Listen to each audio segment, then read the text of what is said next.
नमस्कार, news one India में आपका स्वागत है। आपके साथ मैं धर्मराज सिंह। बुलेटिन की शुरुआत करेंगे बड़ी खबर के साथ। आज प्रधानमंत्री नरेंद्र मोदी कोरोना के वर्तमान हालात को लेकर महामंथन करने वाले हैं। उनके साथ मंत्री आज बैठेंगे।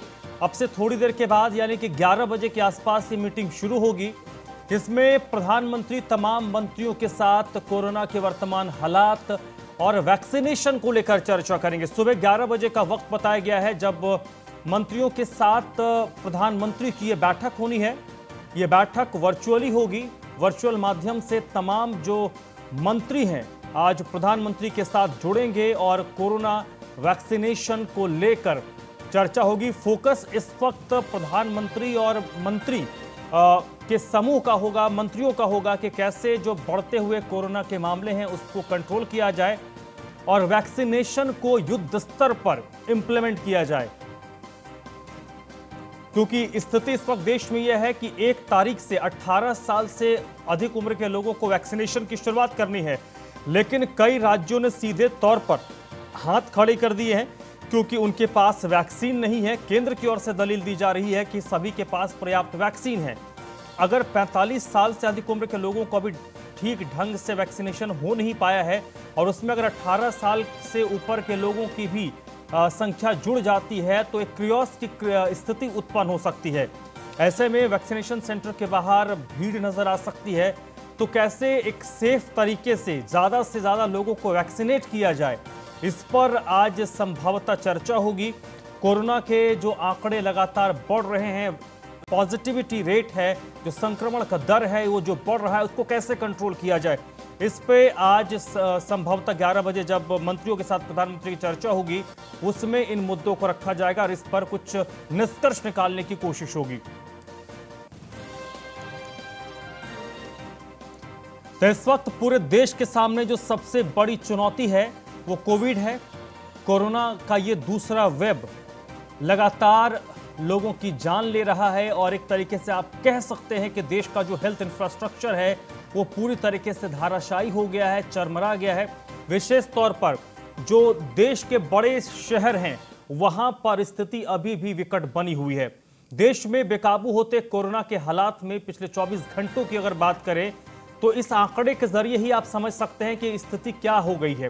तकरीबन 4 लाख के करीब हम पहुंच गए हैं। पिछले 24 घंटे में 3,86,452 नए केस रिपोर्ट किए गए हैं और अब मामलों की संख्या बढ़कर 1,87,62,976 हो गई है। इस दौरान पिछले 24 घंटों की अगर बात करें तो 3,498 लोगों की मृत्यु भी कोरोना के कारण हुई है। और इस वक्त देश भर की अगर बात करें एक्टिव केस की, जो सक्रिय मामले इस वक्त देश में है, इसकी संख्या भी 30 लाख के पार हो गई। 31,70,228 एक्टिव केस इस वक्त पूरे देश में है। तो तकरीबन पहले हम 1 लाख के करीब थे, उसके बाद ये मामला बढ़कर 2 लाख हुआ। फिर पिछले कई दिनों से लगातार जो पॉजिटिव मरीजों की संख्या है 24 घंटे में वो 3 लाख क्रॉस किया। पिछले कई दिनों से 3 लाख से ऊपर मामला आ रहा है। अब हम 4 लाख की दहलीज पर खड़े हो गए। 3,86,000 संक्रमण के मामले पिछले 24 घंटे में सामने आए हैं। 3,498 लोगों की मौत भी पिछले 24 घंटे में हुई है और एक्टिव केस की बात करें तो ये 31,70,228 हो गई है।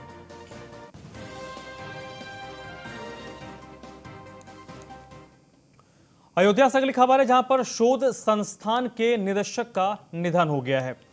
कोरोना से वाईपी सिंह का निधन हुआ है। शोध संस्थान के निदेशक थे वाईपी सिंह, जिनका कोरोना के कारण निधन हुआ है। दिल्ली के अस्पताल में भर्ती थे, वहीं उनका इलाज चल रहा था, लेकिन उनकी स्थिति लगातार खराब होती गई और आखिरकार इलाज के दौरान ही उन्होंने दम तोड़ा।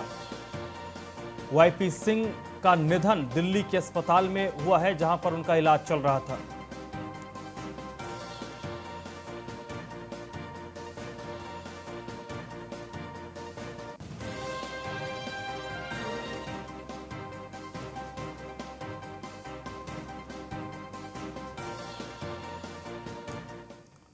चलिए बढ़ते आगे। देश के सबसे बड़े वकीलों में से एक सोली सोराबजी का निधन हो गया है। सोली सोराबजी जो देश के बड़े और नामचीन वकीलों में शुमार होते थे, उनका आज निधन हुआ है। 91 साल उनकी उम्र थी। 91 साल के उम्र में उन्होंने अंतिम सांस ली। सोली सोराबजी देश के अटॉर्नी जनरल भी रह चुके थे। वकालत के क्षेत्र में काम करने के कारण भारत सरकार ने उनको देश के दूसरे सबसे बड़े नागरिक सम्मान पद्म विभूषण से सम्मानित किया था। देश के नामचीन और बड़े वकीलों में शुमार रहे हैं सोली सोराबजी, और उनका आज इंतकाल हुआ है। उनका निधन हो गया है। 91 साल की उम्र में उन्होंने अंतिम सांस ली है। भारत सरकार ने उनको उनके कार्यों को देखते हुए देश के दूसरे सबसे बड़े नागरिक सम्मान पद्म विभूषण से सम्मानित भी किया था।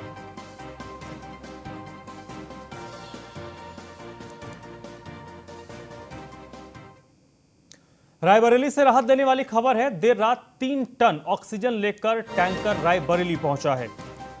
ऑक्सीजन की जद्दोजहद के बीच रायबरेली के लिए राहत की खबर है कि देर रात 3 टन ऑक्सीजन लेकर एक टैंकर रायबरेली पहुंचा। गंगागंज स्थित गजबदन ऑक्सीजन प्लांट ये टैंकर पहुंचा। बाकायदा पुलिस की जीप एस्कॉर्ट करते हुए ऑक्सीजन टैंकर को लेकर प्लांट में पहुंची, और रायबरेली में जहां पर ऑक्सीजन की कमी है, जो किल्लत है, उस किल्लत को कुछ हद तक यहां पर दूर किया जा सकता है। एक बड़ी राहत है। देखिए, बाकायदा पुलिस एस्कॉर्ट करके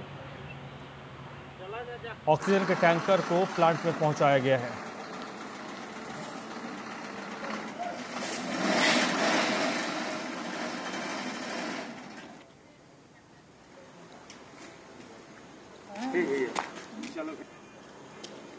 हो गया तो रायबरेली की खबर है और राहत देने वाली खबर है, क्योंकि 3 टन ऑक्सीजन लेकर टैंकर रायबरेली पहुंचा, और इस ऑक्सीजन के पहुंचने के बाद रायबरेली में ज़रूर जो ऑक्सीजन की किल्लत बनी हुई थी वो दूर होगी, थोड़ी सी स्थिति बेहतर होगी।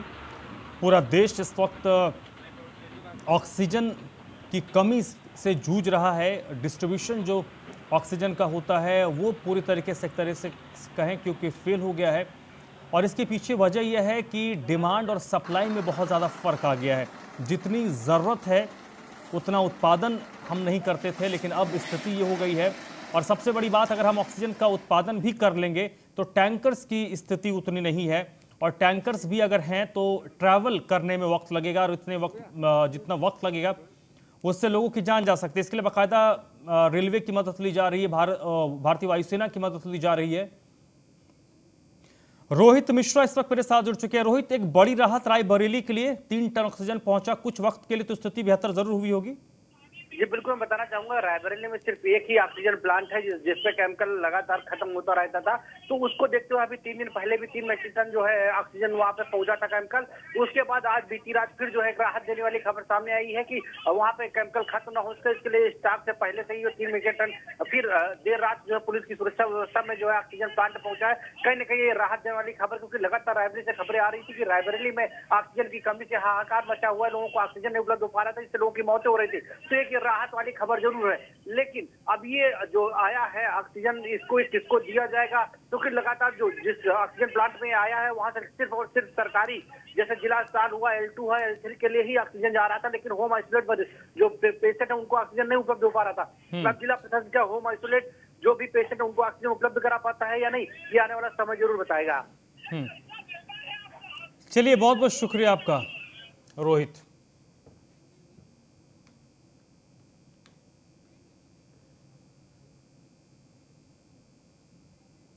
लखनऊ से अगली खबर है। मुख्यमंत्री योगी आदित्यनाथ की टीम 11 के साथ बैठक।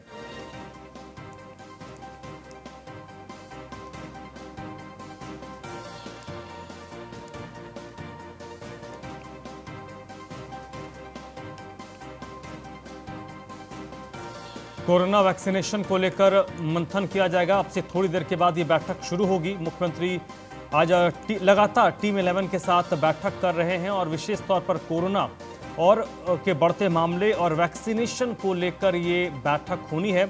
लगातार मुख्यमंत्री संक्रमित होने के बावजूद टीम 11 के साथ बैठक कर रहे हैं।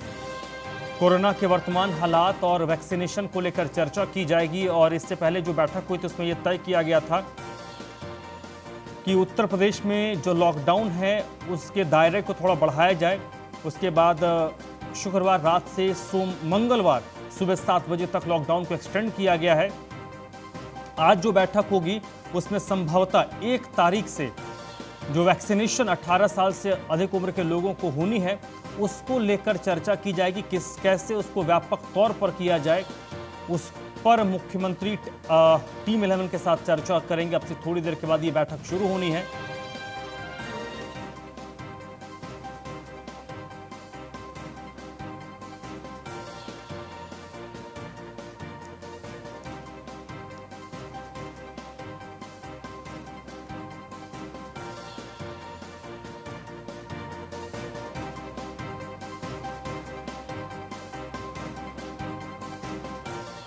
महाराजगंज में ऑपरेशन के दौरान जच्चा बच्चा की मौत हो गई। बताया जा रहा है कि डॉक्टर की लापरवाही के कारण ये मौत हुई है। परिजनों ने आरोप लगाया है कि डॉक्टर की लापरवाही के कारण जच्चा और बच्चा की मौत हुई और उसके बाद अस्पताल में परिजनों ने जमकर हंगामा किया। महाराजगंज के राष्ट्रीय अस्पताल के मालिक और डॉक्टर इस घटना के बाद फरार हो गए।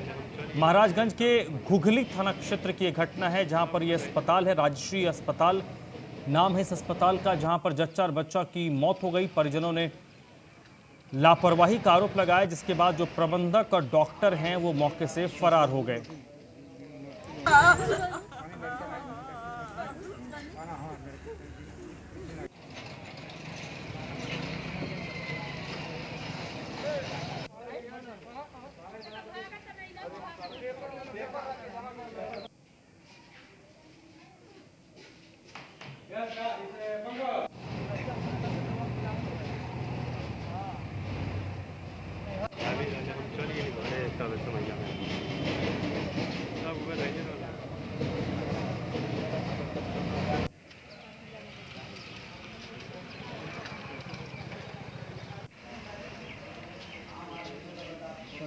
महाराजगंज में ऑपरेशन के दौरान जच्चा बच्चा की मौत हुई। परिजनों ने डॉक्टर पर लापरवाही का आरोप लगाते हुए अस्पताल में हंगामा किया।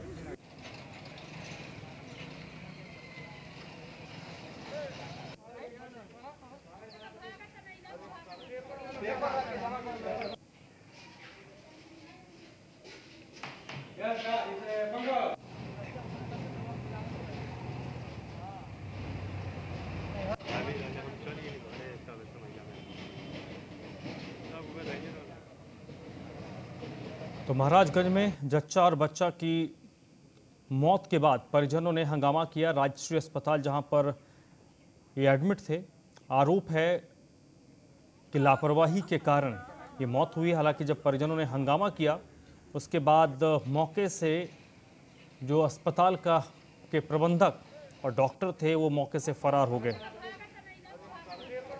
अभिमुक्त पांडे इस वक्त मेरे साथ जुड़ चुके हैं महाराजगंज से, इसी पर अपडेट के लिए। अभिमुक्त, क्या कोई कंप्लेंट दर्ज करवाई गई है, कोई रिपोर्ट इस मामले में फाइल दर्ज करवाई गई है किस दोनों में से, किस पुलिस प्रशासन की तरफ से या फिर अस्पताल प्रबंधन की तरफ से या फिर इस मामले में परिजनों की तरफ से? देखिए, बता दें, घुघली थाना क्षेत्र का ये पूरा मामला है। उसमें ये अवैध तरीके से जो भी जिले हॉस्पिटल संचालित हो रहे हैं उसमें ये राष्ट्रीय हॉस्पिटल है, जो कि इसमें बड़ी लापरवाही जिला प्रशासन की मानी जाएगी कि जिले पूरे जनपद में सैकड़ों की संख्या में अवैध तरीके से हॉस्पिटल चल रहे हैं और उस हॉस्पिटल की तरफ कोई कार्रवाई नहीं की जा रही है और आए दिन इस तरह की घटना जो है सामने आ रही है। हालांकि अभी मौके से हॉस्पिटल प्रबंधक और डॉक्टर जो है फरार है और पीड़ित और उसके बच्चे की मौत हो गई, यानी जच्चा बच्चा दोनों मर चुके हैं। तो उसमें बड़ी लापरवाही जिला प्रशासन की इसलिए कहा जा सकता है क्योंकि पूरे जनपद में इस तरीके के अवैध तरीके के जो हॉस्पिटल हैं वो संचालित किए जा रहे हैं। चलिए, बहुत बहुत शुक्रिया अभिमुक्त आपका। चित्रकूट में महिला ने बच्चे को तालाब में फेंक दिया। सूचना पर पहुंचे पुलिस ने बच्चे के शव को तालाब से निकाला। चित्रकूट के रामनगर कस्बे की एक घटना है, जहां पर एक महिला ने एक बच्चे को तालाब में फेंका। बच्चे की इस घटना में मौत हो गई। बाद में पुलिस मौके पर पहुंची और पुलिस ने तालाब से बच्चे के शव को बाहर निकाला।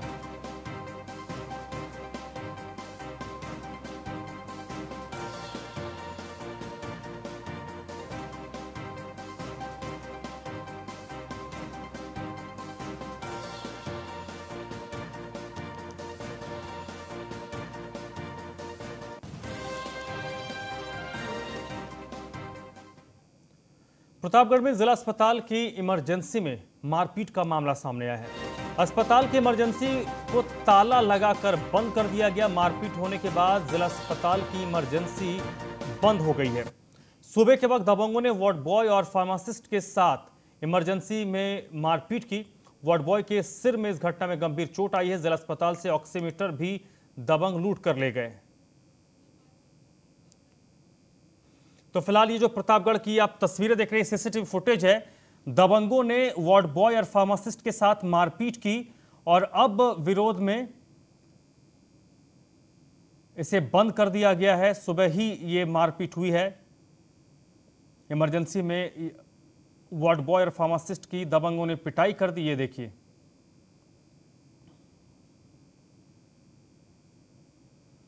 और फिलहाल अस्पताल की इमरजेंसी को बंद कर दिया गया है। जिला अस्पताल है प्रतापगढ़ का यह, और जिला अस्पताल की इमरजेंसी को बंद किया गया है।